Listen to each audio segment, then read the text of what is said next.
So we had recently come back from the moon after failing to destroy a city on it. That DnD party came from the moon. These destiny withdrawals aren't getting any better. Almost wiping ourselves out in the progress. Due to some convoluted time travel and soul magic shield shenanigans, not much ended up changing, but we needed a new idea. We ended up encountering some goblin NPCs who wanted to be in history books, and they thought the way to do it was to make a really big and awesome explosion. I decided to offhand joke that they should try to learn to refine uranium and make a nuke. The DM and the rest of the party took it very seriously. Unbeknownst to me, before I had joined the party, we had somehow managed to get researchers from the future, as well as knowing the location of uranium. And because we also had found a teleportation circle inside the Moon City, we have given the goblins the resources to build a nuke. So the plan seems to be as follows. Take the nuke and teleport inside the Moon City shield. 3. Light the fuse of the nuke. 4. Teleport back. I am still... We thought we would destroy the world. We did it.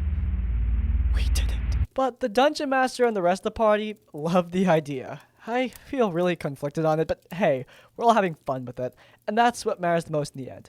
Thank you for taking time to read this. I hope I was able to at least somewhat convey the shock and amusement I felt. Look, as a Dungeon Master, I have to say, probably wouldn't add nukes into my game just for, well, many reasons. But at the end of the day, you know, your DM is part of this idea, and clearly they're having a good time, the group's having a good time, and I think you're having a good time as well, even if the shock is sort of getting to you. Even if it's silly, it's this kind of stuff that makes the game memorable.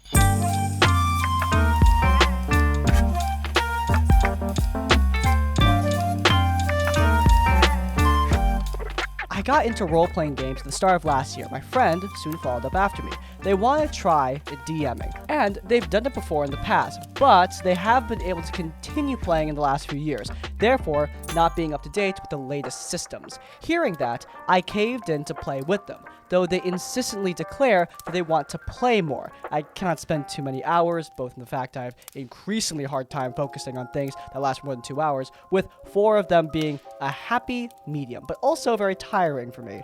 Since there's only 2 of us and little combat in the game, which is also very low level, there is very little chance of me being able to keep my attention, and I can't have another player lead. Another thing is that after the session, I have a different thing that's going to be there since we start playing.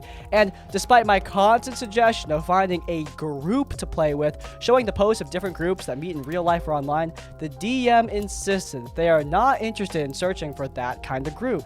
Instead, I am currently hearing every session jokes about how I should just drop the other group and play more with this DM, despite me constantly reminding them that this is too much for me for one sitting, that they've already put me in an uncomfortable place. Honestly, I don't even see why you even interact with your other friends. You know, you have me, and I treat you just...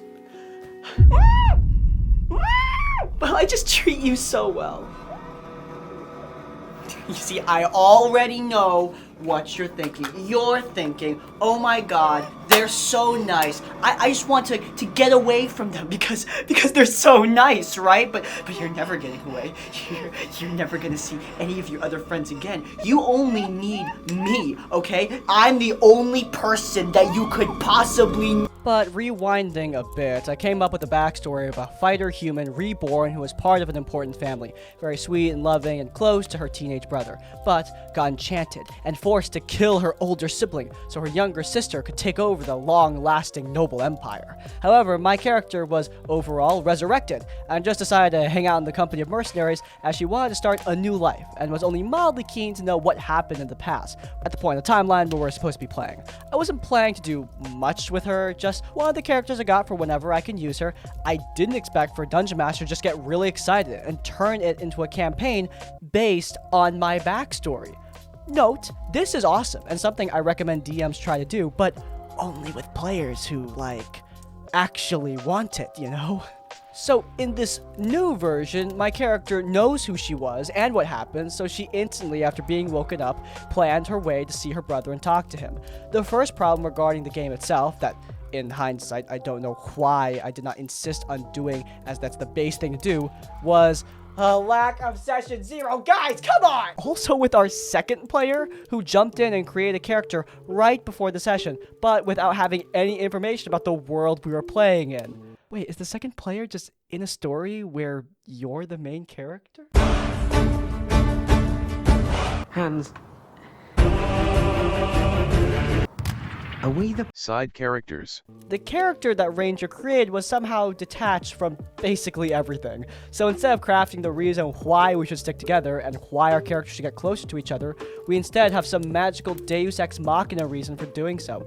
Even in roleplay moments, I feel like my character is meeting in certain indifference that I just don't feel like I will ever overcome as we move on to the second problem. The second problem started with Ranger, or rather general case of the above, meaning that Ranger and my character are just not very good as a team. Ranger and my character had few talks, but Ranger is very sheltered in general. At the beginning, my character was very serious and respectful, and Ranger stayed sheltered and distant. And when my character shifted her behavior, taking command of this small group as she was a leader in the military, she started to treat him protectively but also teasingly, as it was the only way she could get an emotional reaction from him, and I never, not even once, got any out-of-character information to stop. And this is where our third problem starts. Despite me never getting any other complaints from the other player, I got constant comments about my character from the Dungeon Master about my character's behavior or the way I wanted to play, some during the game and some outside. But it was always a comment about how my Ranger...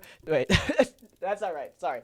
How my character treats the Ranger as a pet, not a person. I mean, based on the way some people talk about the Ranger class, I think a bunch of you guys treat all Rangers like pets. Not me, though. I advocate for Ranger supremacy!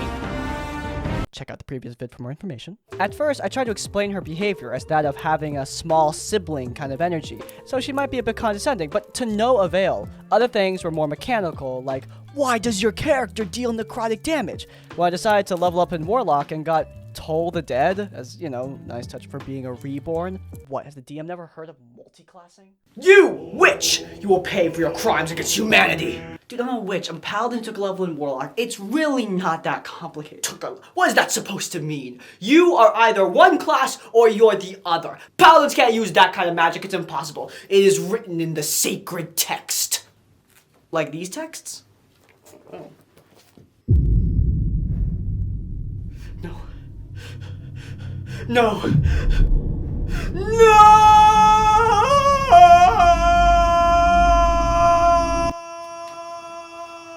Last problematic thing was that despite this being a homebrew campaign, DM decided to go through it with a module type of thing, which meant there were a lot of silent limitations that we were not aware of, and the solutions that I was coming up with were shut down because they were not realistic or in the quote-unquote module. You always have the saying that it's refusing to go to Barovia and Curse Strahd, but in this campaign it felt like you start, you can go anywhere you want because you were not told by the Dungeon Master where to go, but the DM will shoot down any of your ideas until you come up with Barovia yourself. I came to the town where I know my brother resides, and I want to send a sneaky ranger to deliver a message to my brother. No, an NPC will tell me where he is, even when he is a very known person, or no one should consider even moving around his home because you need many different permissions to move around the city and wouldn't pass the guards anyway. The bad guy controlling the trade is getting power in the city, and I want to steal the caravans and give their content to the bad guy's enemies so he can win favor from the crowd? Not really something that's worth it to do. Okay, is there any other way that would utilize my skills more? No, you need to go to either one of these two places. Nothing else will work.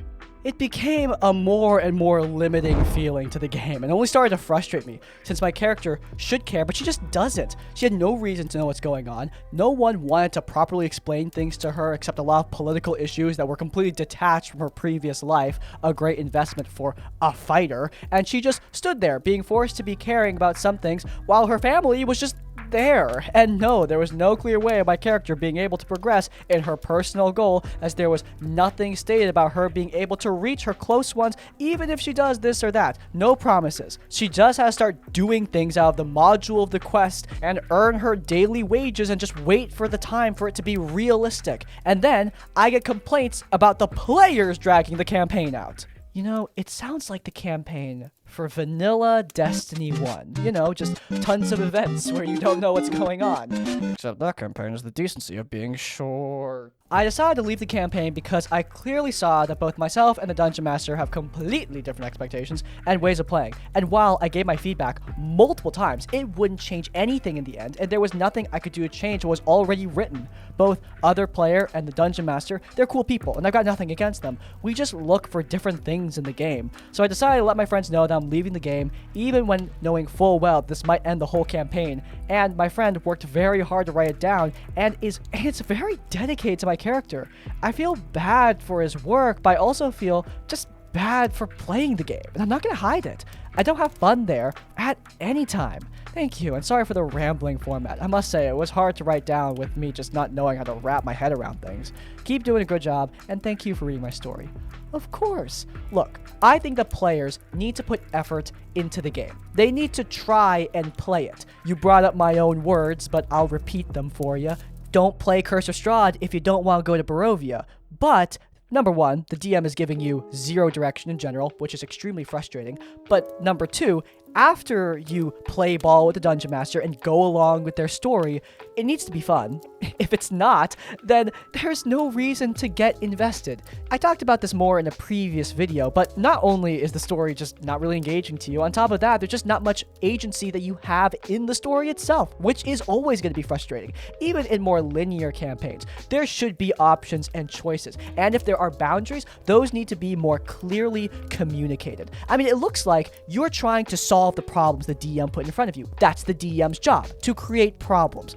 But your solutions don't match up, and instead of trying to work with you on that, the DM just shuts you down, which ain't fun. Also, poor Ranger has to play the game where I'm pretty sure your character's the only one that matters, which, by the way, is not your fault.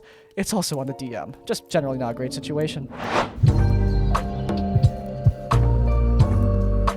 So, my husband introduced me to Baldur's Gate 3, and playing it has been a blast. Never did finish it, at least not yet, but it's been great nonetheless. It was extremely reminiscent of Dungeons & Dragons, which I didn't get to enjoy because of scheduling issues and whatnot. I then decided to show off the game to my dad, and then bought it for my little brother. We then came to the decision to do a family game night online with Baldur's Gate 3, the closest thing to family D&D, since none of us knew or had the time to be a game master. It started out okay, and we did have a lot of laughs along the way, but the funny moments masked some real issues. Our lack of communication was pretty bad consistently. My dad dropped a whole brazier on top of my head while in dialogue, killing everyone. Thank you so much, kind sir, for the treasure that you have bestowed upon...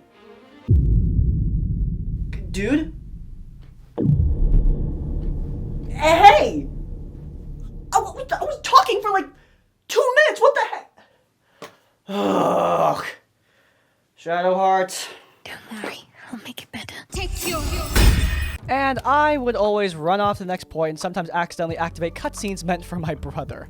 My dad and I both knew what was coming. We're pretty much arguing about how to do things. I tend to be a more go-with-the-flow kind of person who was also playing a very chaotic character, whereas my dad likes to meticulously plan everything and be a bit of a min-maxer. The worst part was my brother was simply stuck in the middle of this, unsure of what to do, because we didn't want to spoil it for him, but we also wanted to guide him towards what our individual characters wanted to do.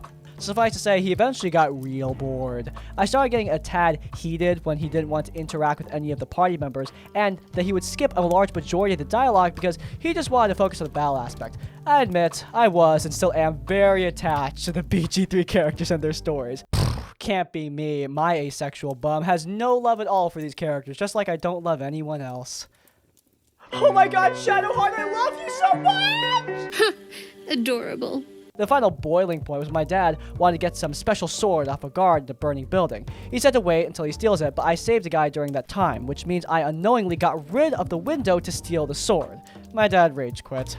Next day, me and my dad talked, and we came to the conclusion we were way too involved with our own characters. So involved, we couldn't even care about the experience that mattered the most. My brother. Me and my dad put hundreds of hours into the game solo, but my brother only played it when we were playing together. So we took a bit of a break, reset the game, and created new characters that would be best able to support my brother in-game. My husband even came in to mediate as well. Definitely a more enjoyable experience this time around. If there's anything to take away from this, don't be selfish. Your character isn't the only one in the party, and this rings true both in Baldur's Gate 3 and in Dungeons & Dragons. I was never like this in any D&D game before this, luckily. But then again, you never know what's going to happen preemptively with IRL D&D. I think it's really cool that you got to play an awesome video game with your family, and yeah, it didn't go all that great at first, but the fact that you guys managed to figure it out shows how strong your bond is. Not everyone has that, especially going into adulthood, so I think that this is really, really cool. Honestly, I totally get how sometimes when people don't get invested in things you're invested in, you just kind of feel bummed out about it. I mean, it is human. Yeah, it's silly, but again, It's a normal thing. That's why I kind of tend to enjoy my hobbies on my lonesome. I don't need anyone else to love it as much as I do. I just want to have a good time. But luckily, you were able to move past that whole mentality and have a good time despite your differences, which I think is neat. Hello, Crispy. I very recently started playing Dungeons & Dragons. I want to say 7 1.5 hour long sessions in total, 4 as a player and 3 as the Dungeon Master in my school's club. Being teenagers, I'm not going to pretend like we're the most mature group in the world, but we've managed to avoid the stereotypical pitfalls of teenagers playing D&D. We'll see. I'm kidding. I'm glad you're doing good. Unfortunately, though, we haven't avoided the stereotypical pitfalls of being edgy 11-year-olds playing D&D. See, the campaign before I was a player in got cut short by the school musical. That campaign's Dungeon Master and the leader of the club, who we'll call Toby, had invited this 11-year-old we'll call Micah! Oh, God! Someone here plays Red Dead Redemption, come on, please. Toby had just met Micah through a theater program outside of school, and he happened to go to the same school as us. Our school is 6th to 12th grade. It just so happened, though, that Toby had gotten into the school musical, which means he couldn't DM anymore, so he basically just handed the players for me to run my own campaign with. This included Micah. I decided I would workshop characters with everyone individually, which led to my discovery of Micah's edgy tendencies. His character idea was a 10-year-old child who worshipped and sacrificed his blood to the goddess of death. Okay, see, when you think of the god of death, you think. When I think of the god of death, I thought, fuck it. We are not the same. Seriously though, evil gods of death like God of War Hades or BG3's Merkel, those are cool, but death doesn't need to be an evil thing, and I like how The Fall of the House of Usher or even Red Dead Redemption, well, they have little different takes on it. Both are fun. It's just taste, you know? In his defense, the cult of the goddess of death was technically the main antagonist of my world, but I never really planned to make it a dark, edgy, blood-sacrificing cult, more like fancy Illuminati. Not a bad idea.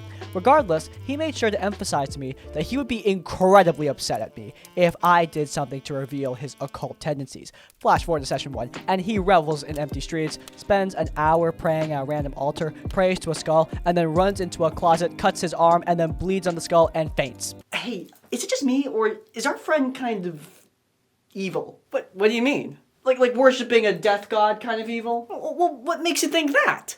Okay, well, what about the time, that he... Great Lord Merkel, what is your unholy bidding? Oh, come on, that's just like a saying that he says. It doesn't necessarily mean he actually worships death god.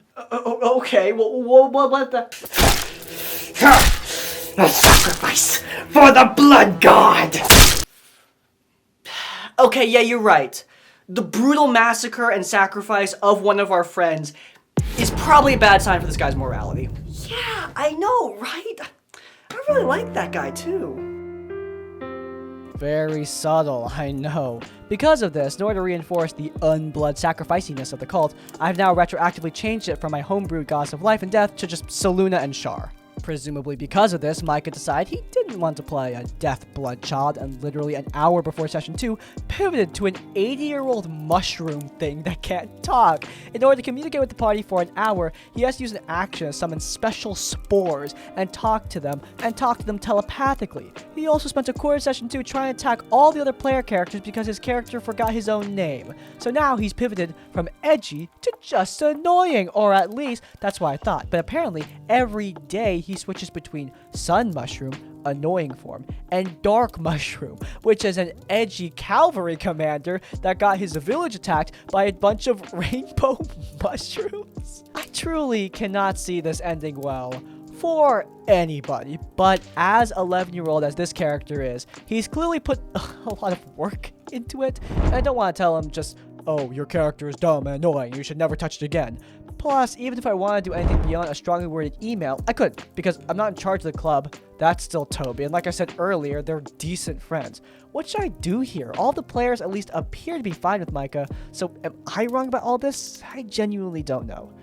I don't think you're wrong about this. This does seem very annoying. I'm not going to begrudge Micah, which is very hard for me to say, because look, this Micah is a child. They are a small child in the game. They probably shouldn't be in the first place, and that's not their fault at all, at least not in my opinion. Clearly, though, there is a maturity gap that, let's be honest, we can all relate to because were any of us normal at 11 years old? But that last bit is actually very important. The other players seem fine with it.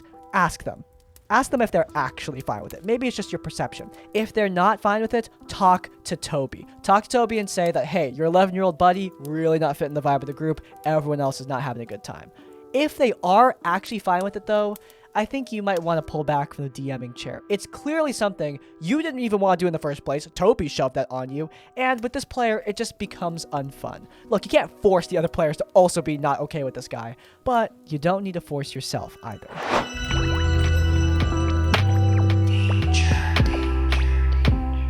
I've never told anyone this story, not even my closest as of now friends.